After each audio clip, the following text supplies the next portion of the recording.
Salut à tous, j'espère que vous allez bien et on se retrouve aujourd'hui pour faire un point ensemble sur le mercato parisien. Allez, on démarre avec la grosse info du jour qui concerne Alex Telles. En effet, les négociations entre Porto et le PSG pour le transfert du latéral gauche brésilien étaient au point mort depuis le début du confinement, mais ces derniers jours, tout se serait accéléré, un accord serait trouvé, Alex Telles devrait être parisien la saison prochaine. Selon le média portugais Abola, le PSG et Porto se sont mis d'accord pour le transfert d'Alex Telles pour 25 millions d'euros.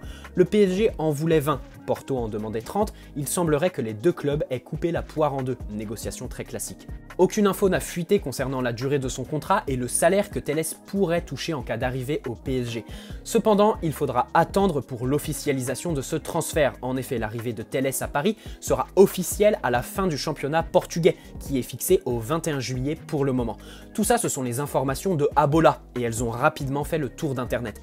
Néanmoins, le Parisien a nuancé tout ça dans l'après-midi. Selon le média français, rien n'est fait entre le PSG et Telles, qui est aussi convoité par deux autres cadors européens. Les négociations seraient au point mort, mais toujours selon le Parisien, Paris est en pôle pour signer Alex Telles. Un montant de 25 millions d'euros est évoqué, mais pas d'accord pour le moment. Et ici, je vous conseille de suivre le Parisien plutôt que Abola. Au poste de latéral droit, force est de constater que ça ne bouge pas beaucoup. Aucune info n'est à signaler à ce poste dans le sens des arrivées. En revanche, dans le sens inverse, on va aller en Allemagne. Selon Sport Bild, Thomas Meunier se rapproche du Borussia Dortmund pour remplacer Hakimi qui retournera au Real Madrid cet été. Plusieurs clubs anglais sont sur le coup, mais Bild est fiable. On rappelle que Jérôme Rotten a annoncé en mars que l'arrivée de Meunier à Dortmund était bouclée. L'avenir pourrait lui donner raison. Allez, on va faire un détour par le centre de formation. Pas pour parler de Aouchiche et Kouassi, désolé tu t'y attendais, mais non, rien n'a bougé, tu peux continuer à t'inquiéter pour nous dans ces deux dossiers. Non, on va parler de Édouard Michu. En effet, plusieurs grands clubs européens comme Manchester City sont sur le coup, mais Paris a entamé les discussions pour un premier contrat pro de 3 ans pour le milieu de 17 ans. Maxence Capot, autre espoir du PSG, suscite l'intérêt de plusieurs clubs en Ligue 2 selon Foot Mercato. Le milieu défensif de 19 ans pourrait rejoindre Sochaux sous la forme d'un prêt d'1 an. Allez, on va passer au dossier le plus chaud du moment, et il devrait enflammer la toile jusqu'au 31 mai. Restez connectés et rejoignez-moi sur Instagram si vous voulez toutes les infos dessus le plus rapidement possible. Je parle bien évidemment de Mauro Icardi. Les négociations avancent très bien et les deux parties veulent tout boucler d'ici le 31 mai. Il Mattino, la Gazzetta dello Sport, Nicolo Schira et Foot Mercato annoncent un accord pour 60 millions d'euros. Selon le Parisien, il s'agirait plus précisément de 50 millions d'euros plus 10 de bonus. Quelques détails et quelques bonus doivent être réglés, mais l'accord est proche et ne fait plus de doute. Icardi sera parisien très bientôt.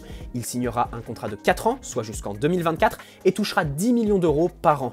Leonardo va réussir son coup. Icardi va nous rejoindre de manière définitive pour 60 millions d'euros. Allez, on reste en Italie, mais on quitte Milan pour Rome où le PSG serait intéressé par deux joueurs de la Roma. Le milieu, Lorenzo Pellegrini, et Riccardo Calafiori, latéral gauche de 18 ans. Selon la Gazzetta dello Sport, l'intérêt du PSG pour ces deux joueurs serait prononcé et le club parisien serait prêt à proposer un salaire de 4 millions d'euros par an à Lorenzo Pellegrini, qui possède une clause libératoire de 30 millions d'euros payable en 2 fois. L'avenir de Cavani semble plus que jamais se dessiner loin du PSG. En effet, selon le Parisien, il n'y a pas eu la moindre discussion au sujet d'une éventuelle prolongation à Paris pour le moment. L'Inter Milan est intéressé. Selon les informations de Téléfoot, Leonardo a sondé il y a quelques semaines le défenseur central de Lille, Gabriel, rien de plus. Cette prise de renseignement n'est pas allée plus loin. Aucune info de plus par rapport au dernier point mercato concernant Thiago Silva. L'agent du défenseur brésilien a déclaré que son joueur pouvait encore jouer 5 ans, mais je trouve que c'est idiot de se projeter autant. À 35 ans, on ne peut pas être sûr que Silva sera compétitif dans 4-5 ans. Il faut prendre les années les unes après les autres. Allez, on va terminer ce point mercato avec quelques visuels des équipements qui accompagneront la collection Jordan pour la saison 2020-2021. Je vous laisse donner vos avis dans l'espace commentaire. Voilà, j'espère que cette vidéo vous aura plu. Si c'est le cas, n'hésitez pas à la liker et vous abonner si ce n'est pas déjà fait. Vous pouvez aussi me rejoindre sur mon Instagram que vous trouverez en description. Je fais des lives et relaie les infos les plus fiables et le plus rapidement possible. Bonne soirée à tous, allez Paris, ciao!